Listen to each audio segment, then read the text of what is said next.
parts. And we have to be very strong, and we have to be very vigilant. We have to know what we're doing.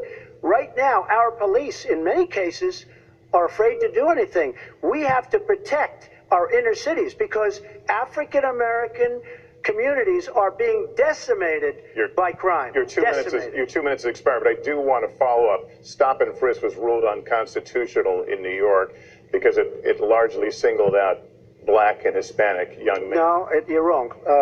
It went before a judge who was a very against police judge. It was taken away from her, and our new mayor, refused to go forward with the case. They would have won an appeal. If you look at it throughout the country, there are many places. The argument is that it's a form of racial profiling. No, the argument is that we have to take the guns away from these people that have them and that are bad people that shouldn't have them. These are felons. These are people that are bad people that shouldn't be. When you have 3,000 shootings in Chicago from January 1st, when you have 4,000 people killed in Chicago by guns from the beginning of the presidency of Barack Obama, his hometown, you have to have stop and frisk. You need more police.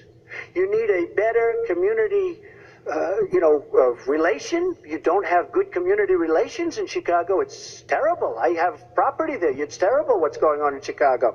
But when you look, and Chicago's not the only, you go to Ferguson, you go to so many different places. You need better relationships. I agree with Secretary Clinton on this. You need better relationships between the communities and the police, because in some cases it's not good. But you look at Dallas, where the relationships were really studied. The relationships were really a beautiful thing. And then 5 police officers were killed one night very violently. So there's some bad things going on, some really bad things. But we need, Lester, we need law and order. And we need law and order in the inner cities, because the people that are most affected by what's happening are African American and Hispanic people. And it's very unfair to them what our politicians are allowing to happen. Secretary Clinton. Well, I've heard Donald say this at his rallies, and it's really unfortunate that he paints such a dire, negative picture of Black communities in our country. You know, the vibrancy of the Black church, the Black businesses that employ so many people, the opportunities that so many families are working to provide for their kids. There's a lot that we should be proud of and we should be supporting and lifting up. But we do always have to make sure we keep people safe. There are the right ways of doing it, and then there are ways that are ineffective. Stop and frisk was found to be unconstitutional, and in part because it was ineffective. It did not do what it needed to do. Now, I believe in community policing, and in fact, violent crime is 1/2 of what it was in 1991. Property crime is down 40%. We just don't want to see it creep back up.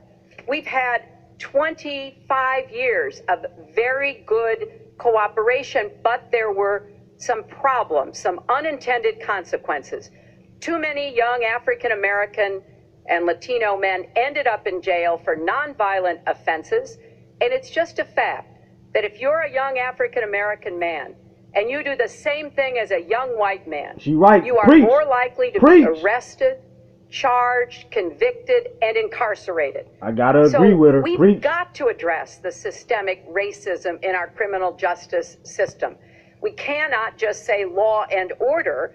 We have to say we have to come forward with a plan that is going to divert people from the criminal justice system, deal with mandatory minimum sentences, which have put too many people away for too long for doing too little.